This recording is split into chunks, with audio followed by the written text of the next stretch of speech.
Hello, this is Jason Byrd, And this is Tom Moyer. and it's Week 7 into the NFL.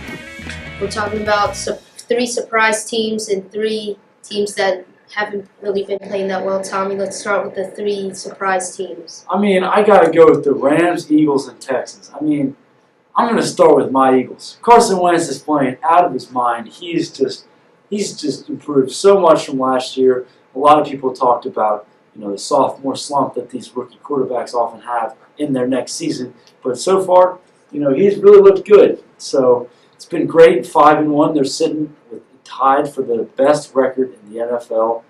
It's a good day to be an Eagles fan. Yeah, the Eagles, Carson Wentz putting up 3 touchdowns against the Cardinals in Week 5, winning 34-7. I mean, the Cardinals defense had no answer for Carson Wentz just dropping dimes all over. He was really looking good against a really good defense, too. Patrick Peterson is one of the greatest quarterbacks in the NFL. Yeah, definitely. So what would you say about the Texans, Jason? The Texans, what is there not to say? Deshaun Watson putting up 2 back-to-back 5-touchdown games in a row, looking like his Heisman years in college, just ripping defenses apart. He's been there before and like a veteran NFL quarterback. 15 touchdowns in the first 6 games is a rookie record. I, for one, was one of those that doubted him when he came in because I said, you know what, this guy really good in college, but maybe he won't translate well to the program. But I'm wrong. He's a stud, and the Browns messed up for the 2nd year in a row. Should have just taken him instead of trading that pick. But right now, the Texans are looking like a real contender in that AFC South. And speaking of thinking Deshaun Watson wasn't going to be good, that's what everyone was saying about Jared Goff now starting for the Rams, and he's helping them pick up some speed. Oh, yeah, last year was not good for him. He played awful in the preseason. First pick came with really high expectations, and he just failed. This new young coach, and Sean McVay, youngest coach in NFL history, has really seemed to help him. Rams are playing great. They're going to really contend out there with the Seahawks and the Cardinals. He's also got some weapons out there. He's got Todd Gurley playing like he did 2 years ago, rushing like crazy. He's got Sammy Watkins now. He's got Robert Woods. He's got Tavon. He's got weapons all over the field. He does. Everything's set up, and he's got our Linganore alum Rob Havenstein anchoring down the line for him. Big 6'8" right tackle. He's due for a big contract soon. Oh, definitely. He's asking for that money. Good to see some success from Linganore football players. 3 teams that were surprised. Now, this is 3 teams that haven't been playing that well. Tommy, what do you have? Oh, man, Giants, Steelers, and Raiders. I'm a little bit... Giants, 1-5. That's pathetic.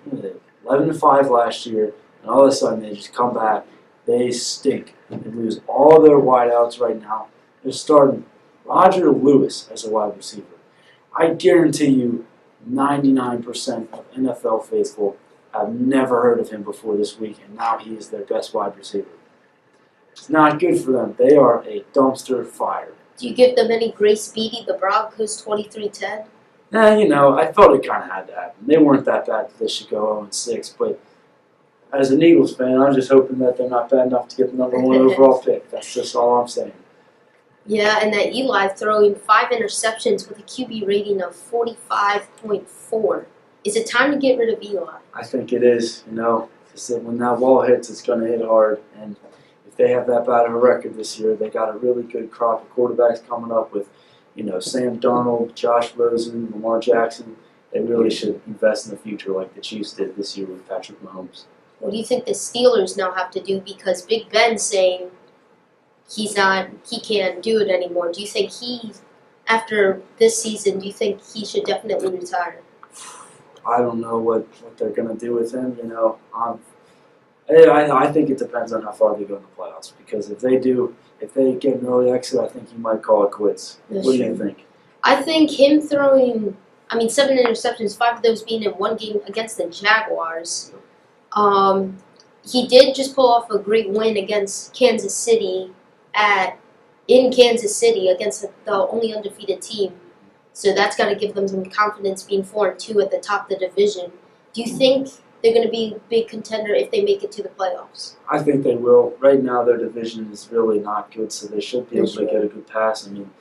Ravens, That's not good. Losing to the Bears, that's not a good one. Browns are as bad as they've ever been, and Bengals are.